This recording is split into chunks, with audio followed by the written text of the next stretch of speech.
कोकणात पुढचे 3 ते 4 दिवस हे पावसाचे असणार आहेत. हे पावसाचे दिवस का असणार आहेत हे आज आपण TV9च्या वेब एक्सप्लेनरमधून पाहणार आहोत. नमस्कार, मी मनोज लेले. कोकणात पुढचे 2 ते 3 दिवस या ठिकाणी पावसाचा इशारा दिलेला आहे आणि त्याचमुळे कोकणासाठी पुढचे 3 दिवस हा ऑरेंज अलर्ट देण्यात आलेला आहे. 15 सप्टेंबरपासून या ठिकाणी परतीचा पाऊस जो आहे तो सुरू होणार आहे आणि त्याचाच परिणाम कोकणात जाणवणार आहे आणि त्याचमुळे गेले 3.5 महिने ठिकठिकाणी कोसळणारा किंवा बरसणारा पाऊस जो आहे तो परतीची वाट या ठिकाणी धरणार आहे आणि त्यामुळेच रविवारपासून या ठिकाणी कोकणात ठिकठिकाणी मुसळधार ते अतिमुसळधार पाऊस पडेल असा इशारा हवामान खात्याने दिलेला पाहायला मिळतो आहे.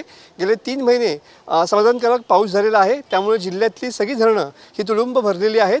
पण आता रविवारपासून या ठिकाणी मुसळधार ते अतिमुसळधार पाऊस पडेल असा इशारा हवामान खात्याने दिलेला पाहायला मिळतो आहे. त्यामुळे नागरिकांनी सतर्कता बाळगावी असं देखील हवामान खात्याने या ठिकाणी म्हटलं गेलेलं आहे. एकंदरीतच जर बघितलं तर 15 सप्टेंबरपासून या ठिकाणी परतीचा पाऊस सुरू होणार आहे आणि त्याचमुळं हा पाऊस पडेल असा अंदाज हवामान खात्याने व्यक्त केलेला पाहायला मिळतो आहे. कॅमेरामन समित गजनेसह मनोज लेले, TV9 मराठी, रत्नागिरी.